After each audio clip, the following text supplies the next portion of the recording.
this evening because we noticed that last time when we had the TV and was using some of those maps and such there, some people had a hard time seeing it around Brother Bobby and I. So let us know after services if you can see that plainly now without somebody being in the way, so we know whether this works or not.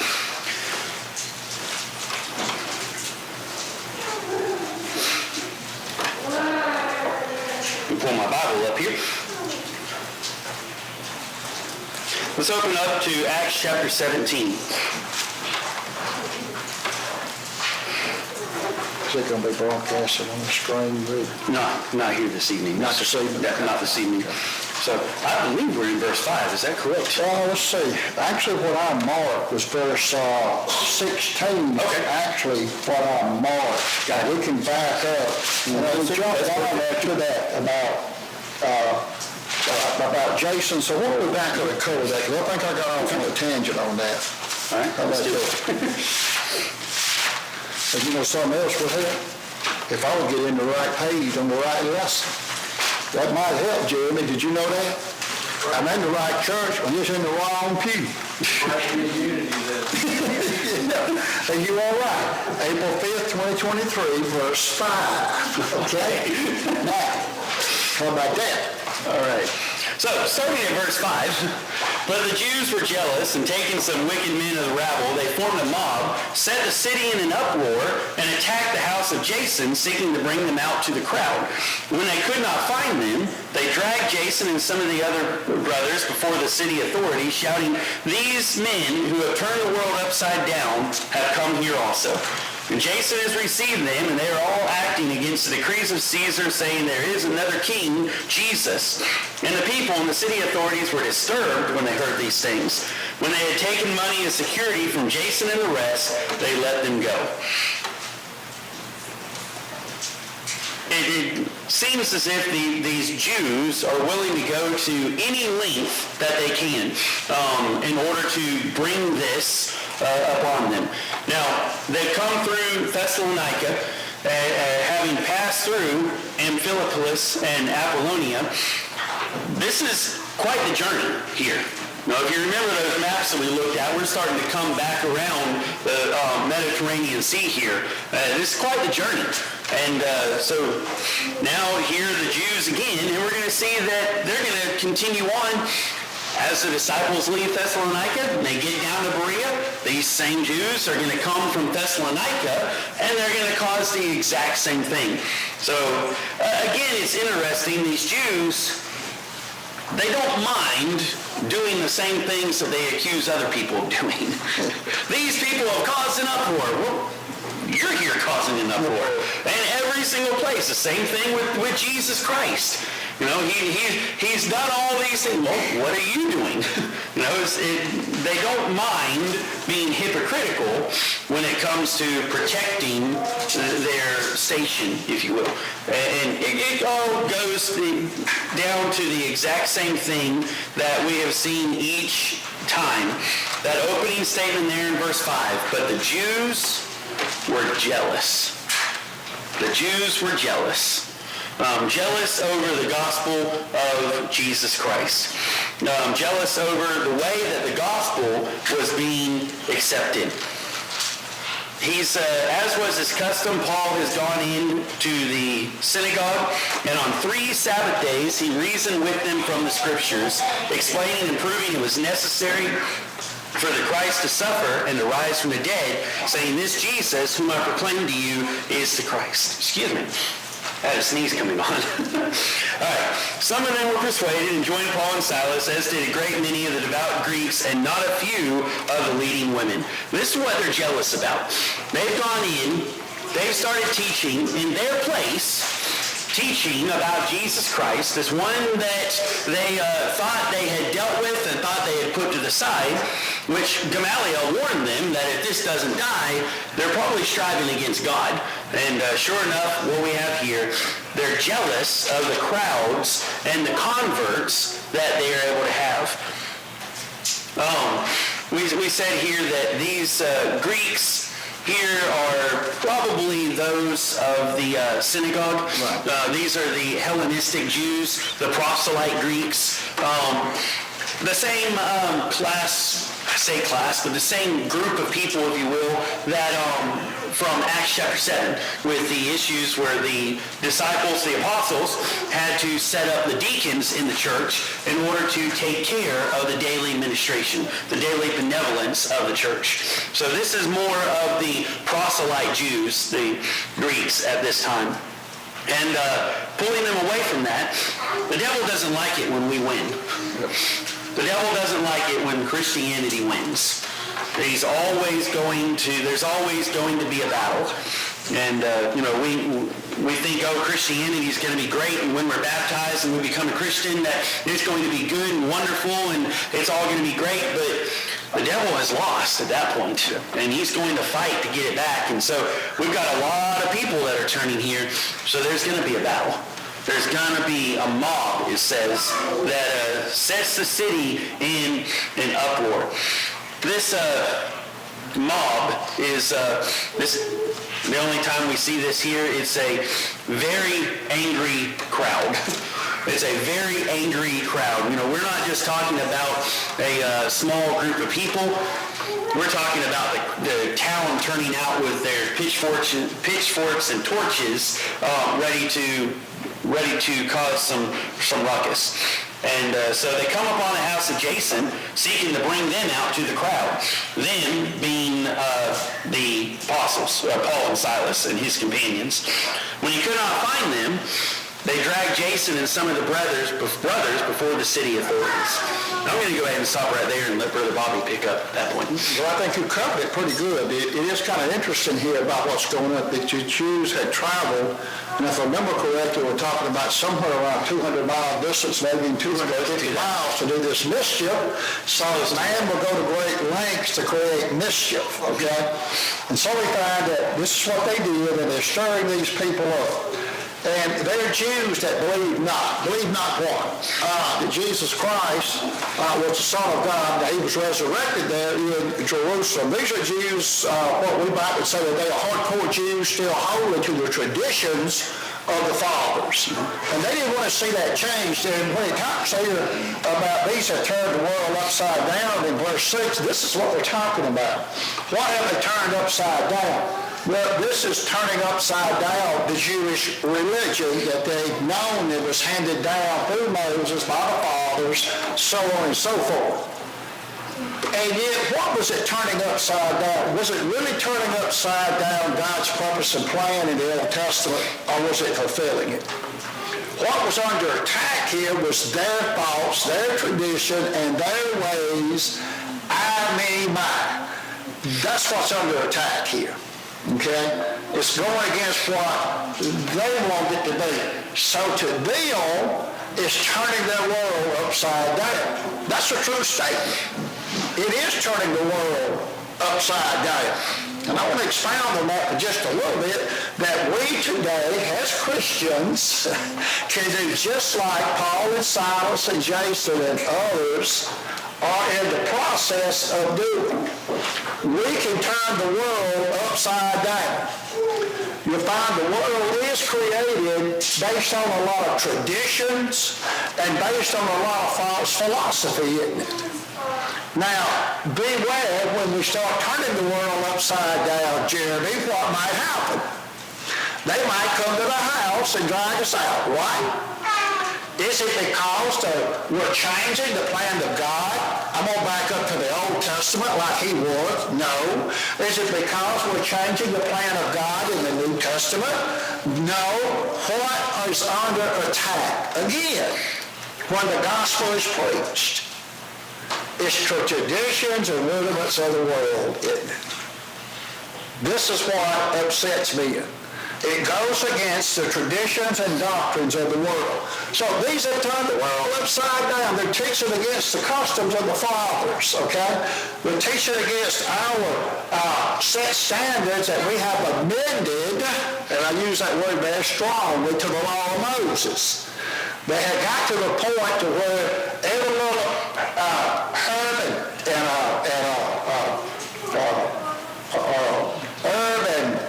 meant they would strain it in that to make sure, or cattle to make sure that you and everybody else adhere to that hobby of theirs, right? And yet, what did they miss? The faith. They missed the faith. They missed the more weightier matters of the law, didn't they? And this is what's going on here. It's an attack on a change that's being made to the traditions of men, teaching against the traditions of men.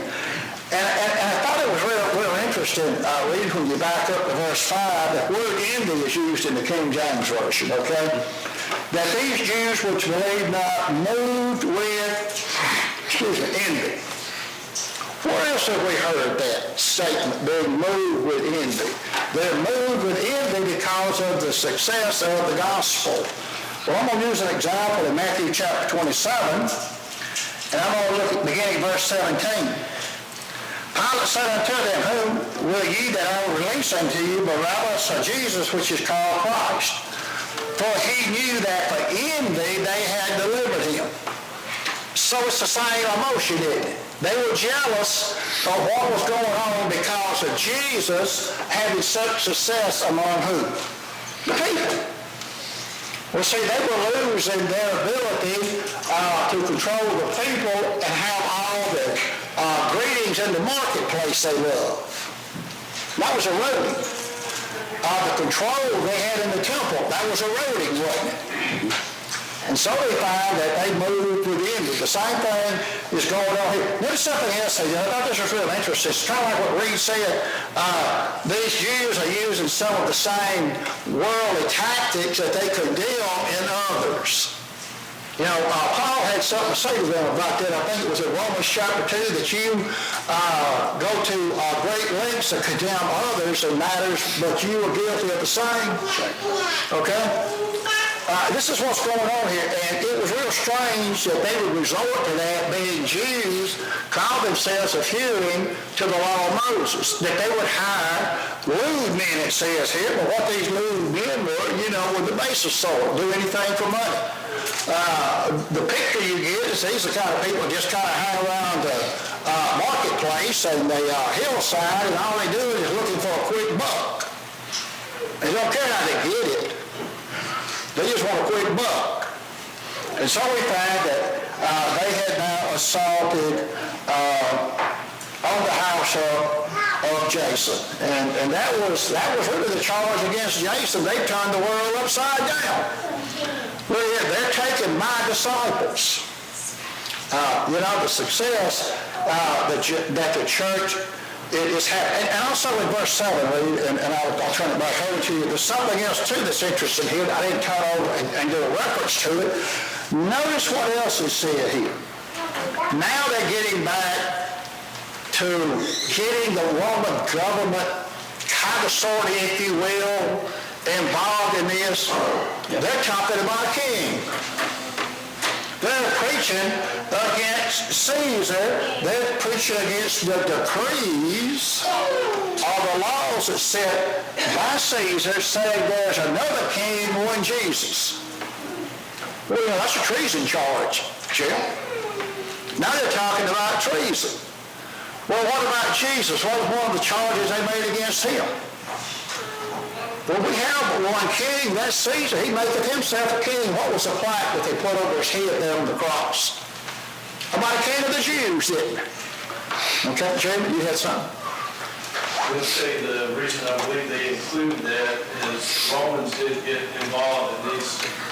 Romans didn't get involved in religious disputes. So basically, if it's involved in government, not paying taxes, rebellion, they would come in and crush it, start swagging people, and then replacing leaders. Right, exactly. They're not going to have any problems. It's political, isn't it? Yes. Yeah, that's where it really gets dangerous, when you got civil government intertwined with religion. And you see the dangers of that, We've had leadership in this country in times past that had people like these fortune tellers has advised them on how to run the government. This thing with a famous fortune teller in my day was Gene Dixon. Now, I don't know who it is today. Sometimes I don't even think they even go to anybody to ask. They just do on their own accord. So that's another story. But this is what's going on here, isn't it? But it gets dangerous, especially when you begin to mix religion with government, because now you can have things triggered based upon somebody's opinion or thought. That's not so. You know, that's the danger of having someone advising somebody in a religious capacity that believes that the end is going to come and there's going to be a great war between Israel, China, and Russia. You can start a whole mess with this stuff, can't you? You sure can. So, you're right. That's what's going on here. So, this way they can get the Roman government involved in it, like Jeremy said, because now you're talking about treason. And they didn't like to get involved in the day-to-day operation of the Jewish religious stuff. You know, they really didn't want nothing to do with it. But now when they got into that and taxes and some of the other laws, yeah, they got involved in it. I want to focus on one thing, going back to verse 5, with the idea of jealousy. The Jews were jealous of what was going on. Jealousy inherently isn't always a bad thing. No, it is something that we should exhibit in our lives in some way. And the way and what I mean by that is it can be, this word can be to be positively and intensely interested in something. To be positively and intensely interested in something. To strive, to desire, to exert oneself earnestly, and to be dedicated. That's the idea of this jealousy here, this word, the envy or the jealousy. This was causing them to be earnest after this. They were desiring after this, but we should have it in a positive sense. We're told in 1 Corinthians 12 to strive for the more valuable spiritual gifts. But then the negative side of this is we see in Acts 7:9 that Joseph's brothers sold him into slavery in Egypt because of jealousy, because of that position. But 1 Corinthians chapter 13 and verse 4, love is patient and kind. Love does not envy or boast. It is not arrogant. And so we have a very, very good picture, black and white picture here of the disciples, the apostles. You've got love on the side of Jason in harboring these men, the preachers of the gospel, and harboring them and taking the flag upon himself so that Paul and Silas can escape later that evening, so that they can be gone. He wasn't willing to turn them in. He wasn't willing to turn them out to the crowd. They couldn't find them. They were hidden away. And so he had received them, and he received the consequences of that. The other, first, Brother Jeremy, you had your hand up. There. I know for me that kind of maybe better understand it is envy is you're mad at someone because they have something, but you're not entitled to it or going to work for it. Jealousy is you already have it, it's being taken away or you're being deprived. That's why you would be jealous of your husband or wife. You wouldn't be envious of them. Right. That's kind of how I see the context. Yeah. Well, they were definitely losing something here, and that's kind of goes into what I was fixing to get into here in verse 6, with turn the world upside down. That's the whole design of the gospel, is to shake things up. We looked at that in Hebrews chapter 12 on Sunday morning in our worship hour, how everything had been shaken. But we are part of a kingdom that cannot be shaken. So if everything around it has been shaken, everything around it has been taken down, use, for example, the Jews' temple in Jerusalem. What's going to happen not many years hence from this point? It's going to be shaken to the point that not one stone is going to be left upon another. They're not going to last. They're not going to remain a people once the Romans get done. The nation of Israel will be finished at that point. And the gospel is designed to uproot everything.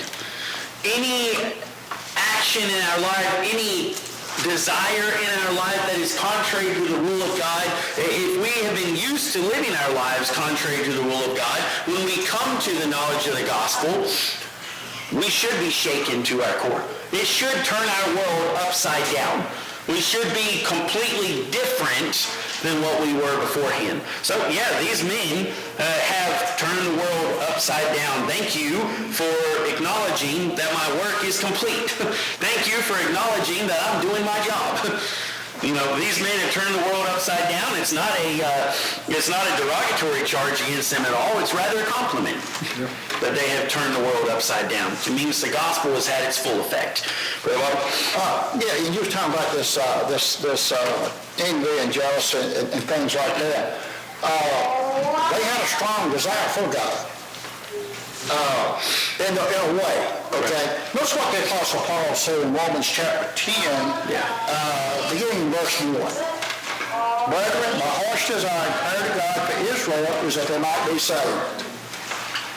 We could read that today, brother, my heart's desire and prayer to God is for the world that they might be saved, okay? Since the gospel is worldwide. For I bear them record that they have a zeal of God, but not according to knowledge. Right. They had a zeal, they had a fire, they had an interest, they had an intent, if you will. But what did they not have? They didn't have the right knowledge of God. They were looking at it upon the worldly things and principles and precepts and tithes and givings and pomp and majesty and power and those types of things. Verse 3 says, for they being ignorant of God's righteousness and going about to establish their own righteousness have not submitted themselves unto the righteousness of God. You know, down to really what this verse is saying, to obey is better than to sacrifice. They were sacrificing a lot, wasn't they? And I'm not talking about just animals. I'm talking about a way of life. They were in the sacrificial mode, okay? But they were doing it not by the obedience of God. They were not doing it by obedience. You can have a zeal. You can be on fire. The Apostle Paul had an intense zeal. He was on fire. He thought for God.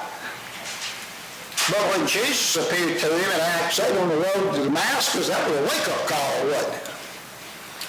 You know, you have to think the Apostle Paul thought, for a while there, no doubt, just like anybody else would, how can I be so wrong? How can I be so wrong? How could I have been so unskilled and unlearned about things? I'm a Pharisee of the Pharisees. I'm a well-educated man. I sit at the great Jewish doctor of law, Gamaliel. They don't get any better than that, Jill. How could he be so wrong? But he was. He had zeal, but he was funneling it in the wrong direction. You know, we see today a lot of times that people have zeal for God, if you will. They get on a bicycle and direct traffic for you in the heat of the day, won't they? Risk their life. They got a zeal. You know, it takes some nerve to get on a bicycle out here and all this traffic run through these neighborhoods this day and age, don't it? But do they have the knowledge? You know? So you can have it, but not have it, so to speak. And read something else I want to comment on, and you touched something about that temple, about it being shaken. Had never thought about it till you said that. Now, the church existed in the shadow of the temple for, 37 years, 33, I'm just going to use that. Now, till AD 70, so let's just say 37 years, right? So here was the gospel being preached. Here were these little congregations of the church meeting in homes and wherever they could, okay? Now here you had this magnificent building, and the Jews were looking at it, and you had these groups of people meeting over here that didn't have the pomp and majesty and all that of the temple, okay? So in the end, what was shaken and what was left? That temple was shook, wasn't it? And what was left standing? The majesty of the church, wasn't it? So, you have to wonder when you look at the big picture, since you said that, if not, it was not God's intent to leave that temple standing to show forward how his power and might is going to work, and then there in the end, how this was going to crumble, and this is going to stand, a kingdom that cannot be moved. That was a sign and symbol to the Jews, hey, this kingdom can be shaken. Jim? That temple's still not built even today. Oh, no, It's rebuilt today. yeah, the Dome of the Rock sits about where it's at now, which is a Muslim shrine. Right. Yeah. So, You talk about all these little congregations, this little thing that's living in that shadow. Well, you got Daniel 2, verse 44, that says that stone that was cut out of the mountain, a small stone, and it grew and grew and grew and grew and grew, it got bigger and bigger. It broke in pieces and consumed all the other kingdoms. yep, sure did. You ever notice too how the Jews, in their day-to-day life, would not even give the men of the baser sort, the lewd men of the baser sort, I think that's how the King James Version reads, or some wicked men of the rabble, they wouldn't even give them the time of day, a second glance if they passed them in the street, until they need them to start, until they need them to start a mob, until they need them to stir up trouble to accomplish their goods, and then they'll use them for whatever, and they look down on somebody that took blood money, but we don't mind paying blood money in order to bring this man down. So There's something Jerry said. You was talking about twofold, right? One was a religious accusation, right, of turning the world upside down. Then one was a political accusation about being a king other than Caesar. Well, really, the point you touched on, and you may have said this, I done got where I can't, if it happened 3 minutes ago, Lee Griffith had to remind me of what I said. And they troubled the people and the rulers. The people on the religious side, the rulers on the, I'll say, political religious side. How about that? So that's what you was talking about. So we're going to get him one way or the other. One charge or the other is going to be levied here. So anyway, go ahead, Ricky. Where is it that it said we are in danger of, with what has been done here today, we're in danger of, now I can't remember what I'm trying to think of. It was one of the proconsuls, as Paul had been hauled in before him. It may have been when Paul was arrested in the temple that they were in danger of the Romans being brought in. I can't remember exactly how it's said, right, okay, but I think that has a lot to do with it here, with the leaders of the city. The city authorities were disturbed. They were unsettled when they had heard these things. So, I think it's Acts 19, chapter 19, verse 40. Okay, Acts 19:40. Can you read that? 19:40. Yeah, read that. I was asking for Jerry. Would you read that, Jerry? Sure. For we are in danger of being called to render an account of being accused of rioting That's what I'm trying. of this today, there being no reason that we offer to justify this disorder. Right. That's what I'm trying to get at there.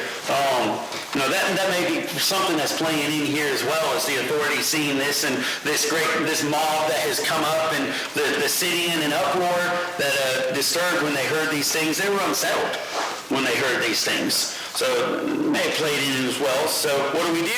Well, we'll take some money as a security from Jason, put them out, and give them, release them on bail, in other words, and the rest, they let them go. So, and with all of this uproar and everything that was happening there, it really wasn't that big of a deal to the city authorities. No. Well, we'll just take some money from them and charge them a fine, take the security from them, and then we'll just let them go. That's the end of it.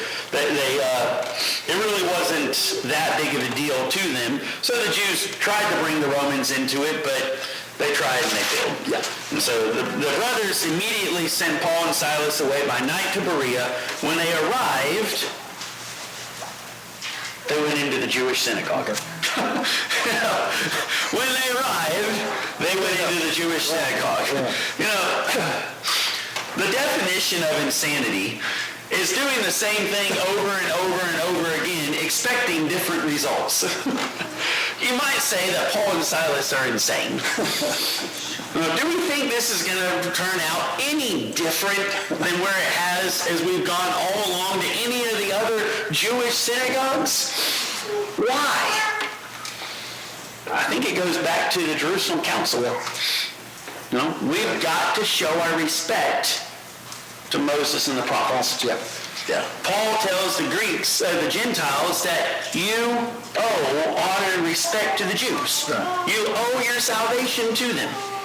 I think it goes back to that. Even though Paul and Barnabas, remember, they shook the dust off themselves and they said, from now on, we're going to the Gentiles. You know, your blood be upon you. You know, we're done. Paul still continues to go to the Gentiles, to go to the Jews. Brothers, my heart's desire and prayer for Israel is that they might be saved. My heart's desire and prayer for Israel is that they might be saved. No. Yeah, Paul's done a great amount of work going to all these Gentiles and saved numerous Gentiles, but he never forgets about his countrymen. You know, it may be like Brother Jerry Davidson, Amerindian Missions, Larry Calendine, Latin American Missions, a good friend of our families. You know, all the work that they did overseas. But they were still concerned with the church here in the United States. They were still concerned with the state of things happening here. And it may be something like that Paul is still just, he's concerned about the Jews still. He's going into a new area and he's going to teach the Jews. He's going to teach the Gentiles for sure, but he's also not going to forget the Jews. And so we see kind of the same thing that's going to happen, but these Jews were more noble than those of Thessalonica, and that they received the word with all eagerness, examining the scriptures daily to see if these things were so. So maybe they're not insane after all, are they? Yeah. Doing the same thing over and over again, expecting different results. Finally, they got some different results. Now, those from Thessalonica are coming down, and they're gonna put the city in an uproar here as well. But these Jews were more noble in that they searched the scriptures daily. They received the word with eagerness, and they searched the scriptures daily. Get that. These are Jews. You're preaching something that's completely different. But I want to hear it, and I want to compare it to the Word of God. I want to hear it, and I want to compare it to the Word of God. Notice what was opened up to them because they were open to hearing the other side. Now, I'm not saying that we need to go out and sit there and allow some Baptist or Methodist or Catholic or whatever to teach us. But what I'm trying to point out here is the examination of the Scriptures. Can I put 3 bullet on that? Yes, sir. Sure. If you don't mind. Yeah, go ahead. Verse 12. The results of that was many believe. Well, what is 3 things? And I think you brought them out, but I had put them in book style. Mm-hmm. As a result, their fair-mindedness, their honest hearts, their faithful searching resulted in salvation. That's what happened. Yeah. Even at Thessalonica, he had converted. So it wasn't for naught. It was just a bad seed in there. Right. So, not that we're not saying he didn't have some success, but when you look at it with more of the scriptures, it seems like in this particular setting, he's had great success going into that synagogue. And like we said, you're going to have those bad seeds coming down. It's going to stir trouble here too. But it seems like his success is a little better there than it was there. Jordan? If you look at it, the scripture goes to the Jew first and the Gentile, but if you kind of look at it, who would be better prepared to receive Christ or welcome in Christ? The Jews. They talked about it for what, 1,800 it's like, we're gonna reject all this. Yeah. A lot of it's not making good sense, but again, like you say, I think it comes down to power, political influence. They are turning the world upside down, but the devil's world's already turned upside down after the resurrection of Jesus, establishment of the church. So what you're saying, they turning the world upside right. Yes. Okay. Does that make sense, Daniel? Upside right? Yeah, because if you do a 180 twice, it's back where you started. Yeah, okay. Keying in on that idea of examination of the Scriptures, searching the Scriptures daily to see whether or not these things be so. Go ahead and open up your hymn books to hymn number 501. 501. After we talk about that, can't help but sing this song, Give Me the Bible. They hear something new, they hear something convincing. They've probably heard about Paul and Silas. They've probably heard, word has probably spread to them of the uproar that's happened in all these other cities. And so, well, maybe we need to look into this. Maybe we need to hear these things. Maybe we need to see if they're talking about Scriptures and they're applying the Scriptures in these ways, maybe we need to take a look at this. And we don't see them going to the rulers of the synagogues. We don't see them going to the leading men. We don't see them going to my preacher. They went to the Scriptures. They found the authority and said, okay, this is what we're basing our lives on. This is what we're following. So what do they have to say about it? Are they really interpreting the Scriptures correctly? Or are they just making something up and twisting them around for their own destruction? They searched daily. These were more noble. It is a noble thing for us to search the Scriptures daily, to see whether or not these things be so. That's not just for salvation, but that's for us as Christians each and every day.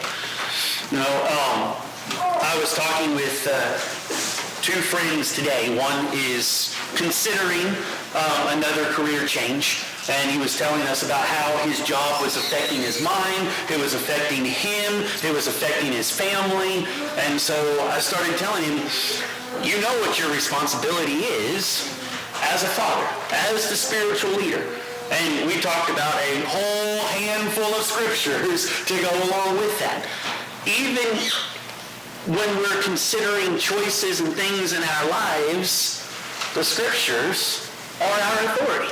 That's how we base our decision. I'm thinking about Romans 1:20, where Paul made it clear to the church at Rome that they are standing without excuse in the face of God because all the things that you can see have been revealed and showed to them the plan of salvation, showed to them what God expects in order to attain to the righteousness of God. If you're going to make an effort to be righteous by the law, that won't work. The law brought us to Christ, but when we get to Christ, then we've got to accept Him. And we can't reject it because we can't say we didn't know. That's what I'm pointing out. My main point is man is standing before God without excuse. He can't say, I didn't know. Romans 1:20 tells you, plain as day. We are standing without excuse, and we have them available. Just right here on the phone, I can't tell you how many different translations of the Bible I've got access to within just a few seconds. Just about every single version you can think of is sitting right there. So we have it available. It's there. We just have to be noble enough to search it out. So number 501, let us look into that perfect law of liberty. And not being a man who looks into the mirror and goes away and straightway forgets what manner of man he was, but rather somebody who looks into the perfect law of liberty, being a doer of the things that are therein, in doing this, we shall be blessed in our deeds. Let us stand and sing.